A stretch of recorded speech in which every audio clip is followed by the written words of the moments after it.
Ladies and gentlemen, this is Debanking. J.P. Morgan chasing away small business. Please welcome CEO of Revere Payments, Wendy Kinney. Conservative political commentator, John Cardillo. CEO of Patriot Mobile, Glenn Story. And your moderator, host of the Bill Walton Show, Bill Walton.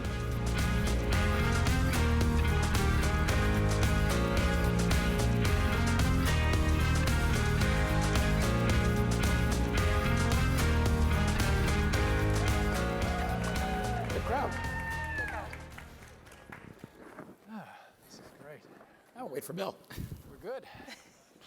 That we are. That we are. So, guys, I've got a confession to make.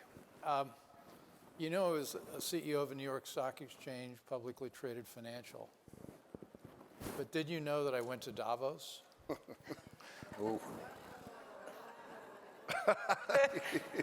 I don't know if I should stay or go, Bill. Just once. And when they called me about whether I was going to go back, I said, well, no, I don't want to come back. And I said, well, why not? And I said, well, you all are pushing a very aggressive, progressive, woke agenda. And I just don't think I fit in there. Well, what do you mean? I said, well, all you want to do is take people's freedom, their dignity, their money, and their faith. And so if your agenda succeeds, there are going to be a lot of unhappy people. And the money part is what we're going to cover in this panel, because we've had a lot of interesting, you saw Don Jr., fantastic. We can add PNC to the list of banks that are debanking people. And we've got, I think, a really interesting group of small business people. People interact directly with banks day to day and can talk about what it means to be debanked. Glenn Story. Thank you, Bill. Well, I can say this, I wasn't at Davos, and I never will be. Anyway, my name is Glenn Story. I'm the founder and CEO of Patriot Mobile, America's only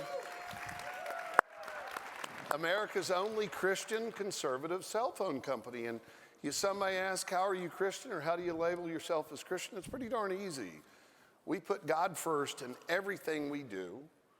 And Jesus is at the helm, and we're around, and we're his support. And, you know, we look at it and say, everything that we do, we look at biblical principles and say, what do you do?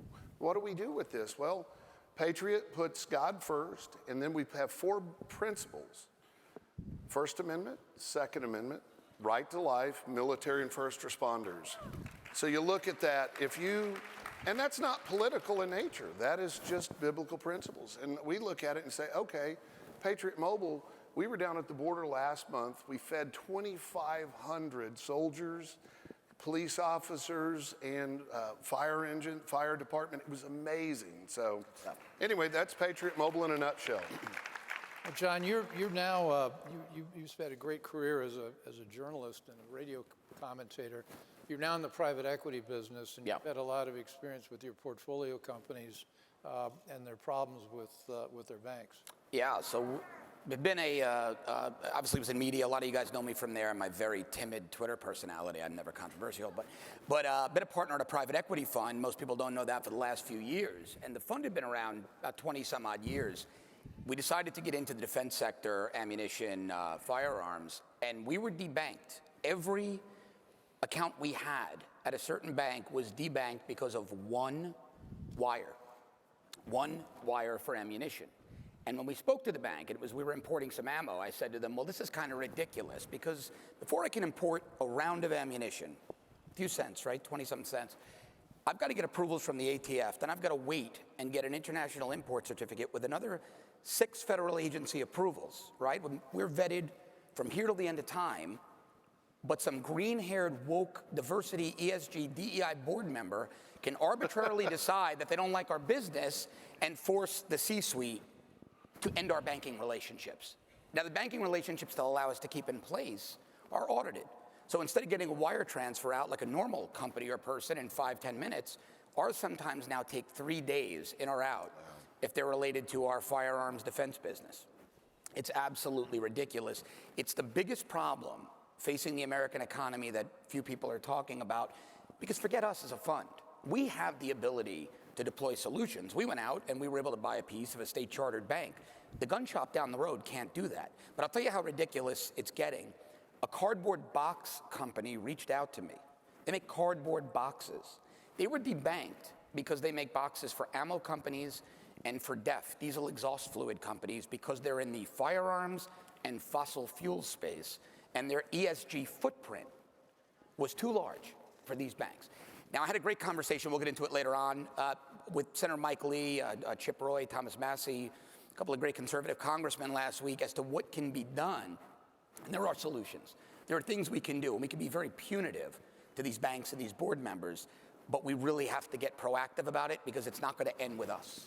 It's going to eventually come for you because of your Facebook postings and your Twitter and your tweets and your Instagram posts. So we've got to get very serious. We've got to get very proactive, and we've got to be brutal fighting back.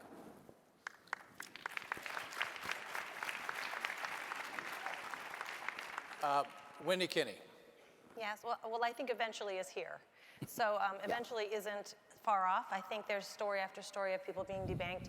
We're Revere Payments. Thank you very much for having us. And we are a Christian payment company. So all of the people that you hear about who get shut off by PayPal and Stripe and various others, we are here. We've been here for 20 years. Everything about our company is biblical from beginning to end. Jesus Christ is our chairman of our board, and he runs the company. And that's how we do business.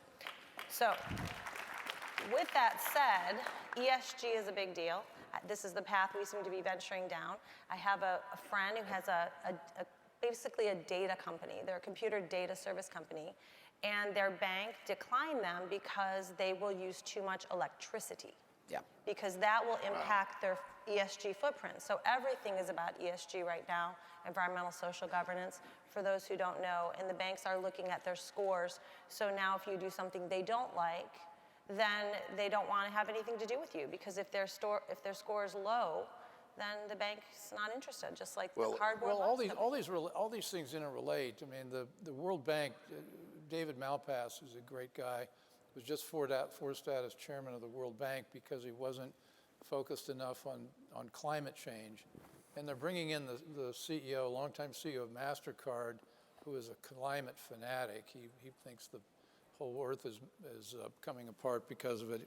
But he tied the bonuses of the MasterCard employees to their achievement of ESG scores. Yeah. And this is pervasive. This is the head of Bank of America, Brian Moynihan, is notorious. He thinks we ought to spend $150 trillion, and he said, well, the governments can't put up all the money, so the banks are going to have to. And he's been leading a consortium to put up $150 trillion for climate change. But coming back to your businesses, there's something very pernicious right now being pushed: central bank digital currencies. Amen. And that's one that you really got to keep your eye on, because if that happens, we're all out of business. That's we're all right. going to be banking with Janet Yellen. That's right. Yeah, we are. There's another important nuance that the banks are trying to sneak in. So we've always looked at banks and any large corporation, publicly traded, if your pension fund is invested into it, et cetera. Bill knows more about this than anybody, as the shareholder being of paramount importance. Well, they're quietly changing the nomenclature. Now it's about the stakeholder. So what's a stakeholder? Well, the stakeholder is the BLM activist that might use that ATM who's not even a client of the bank. They want that lunatic, that radical leftist, on par with you. If everything you have is invested in that bank, if your auto loans, your mortgage are with that bank, all your savings account, your 401k, your money markets, they want this lunatic radical to be on par with you with regards to how your bank treats you, but unfortunately it's worse than that. And I put a lot of the blame for this on Maxine Waters when she had financial services. The woman is a criminal, she should be in handcuffs, that's another story. But she drove these banks and these board members to be so punitive inside the bank that when I was talking to Senator Mike Lee about this last week, he feels some of this action might be criminal extortion because they're damaging your value, your shareholder value, your depositor value to such a degree in pursuit of ESG and DEI, they're essentially stealing money from you at this point. And when I say we need to get punitive, it might need to go to criminal sanctions against these board members. I would love to see that happen. Hey, but there's one really cool thing. But who's going to bring the criminal sanctions? I'm curious. Well, that's the problem, right? We don't. Right. One of the things we don't do on the right is we do not weaponize within the confines of the law and the Constitution our prosecutors like the left does. And until we do that, we need mutually assured destruction from a prosecutorial standpoint, right? I began my career in law enforcement. I know this well. Unless we go there, they're never going to stop coming. Yeah, there's a real beauty, though. A good friend of mine, John Rich, he and let's just say a couple of guys, Ben Carson, Larry Elder, they went out and bought a bank. And the real beauty of it is they're not a political bank. They want to serve middle America. They are a chartered bank. They're going to launch on July the 4th. And I'll say this, if you have a place to go and put your money, you always want to put it with somebody that's like-minded. Of course. And I think that's the beauty of Patriot Mobile. We're a conservative alternative. Well, John, which one of you have been involved in starting a bank or working with a smaller bank? I mean, one of the things that Dodd-Frank did and all the other regulatory overreach is that they've made it almost impossible to find an alternative to the big banks like J.P. Morgan and That's PNC. right. Yep. And so we talk about a market where we could find somebody else, another institution to bank with. They're hard to find. You know, it takes... Hard to find. They're not always for sale. We happen to have gotten lucky with a percentage that worked for us. But look, we still have to go over the Fed for certain wires. So sure, we can send them out and bring them in, but they're held up now. It may take 48, 72 hours where it used to be 20, 30 minutes. You'd see the credit. Yeah, and as I think about all these issues are interrelated. I mean, we really need to knock out the regulatory thicket and financial regulation so we can have entrepreneurs starting banks. I mean, it used to be we'd see 50, 60 community banks started every year. Since Dodd-Frank, we've seen 4 in the last 12 years. But they are out there. So let's give them a little bit of good news because they are good out news. there. Yeah, because you need a little, I mean, this has been kind of a downer, right? Yeah. So, but the banks are out there. There are Christian banks out there, Christian credit unions out there. There are banks like John Rich's bank that's coming to be. We have several banks, especially in the firearms industry. So there are banks out there. But if you dug into the central bank digital currency and how that it's going to affect your business. Awful. Well, I think everybody needs to understand that. This is one of the biggest ones we face. and I think people don't really understand the whole concept of digital currency. I mean, that's something that people don't understand. I think it's a great idea. It's not a great idea. It's horrible. This is Explain a horrific idea. Oh, explain it. Explain digital currency. So basically, we're centralizing our currency. That our currency will become controlled, right? So everything about our life will be government controlled. So the government can take your currency. It can give you currency. It can, based on anything, based on your behaviors. It can watch everything you're doing. So it's like living in communist China. So it's like your checking accounts at the Federal Reserve. Yes. So they No other thing they privacy. can do There's is no privacy to it. they can block purchases. So They if can you block wanna- purchase. if you But wanna they buy can- something, That's what That's scares the me. scary thing. They can alter your behavior. So you talk about the green agenda, or you talk about DEI or something like that. They can watch everything you're doing. They can track you. They can track your information. So people have to really, diving into this digital currency is extremely important. We won't have time on our panel. Maybe we'll get another shot at this. But digital currency is very scary.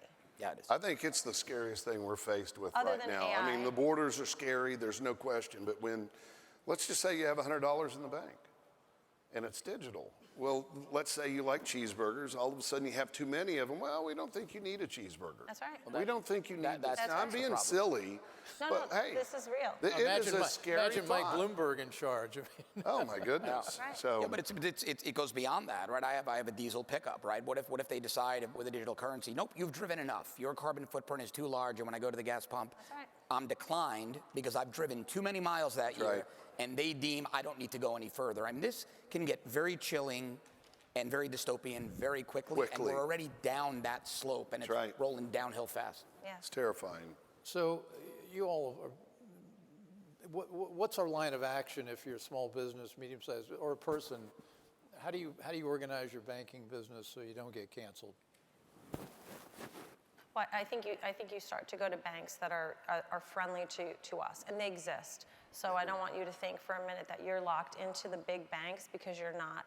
There are many, many banks on a community level, and then of course some here that we're talking about today. I'm trying not to exactly plug them, but there are several of them. So you go to a community-friendly bank. You change your services. We have almost everything in our ecosystem, I would say, in the right. I mean, we even have a dating app for those of you apparently downstairs, if anyone's single. But we have cell phones, we have merchant services, we have banking. We really do have a world that we can move away from this woke culture that hates us. Why would anyone want to do business with people who hate them? Yeah, I couldn't agree more. And I don't have anything else to add to that.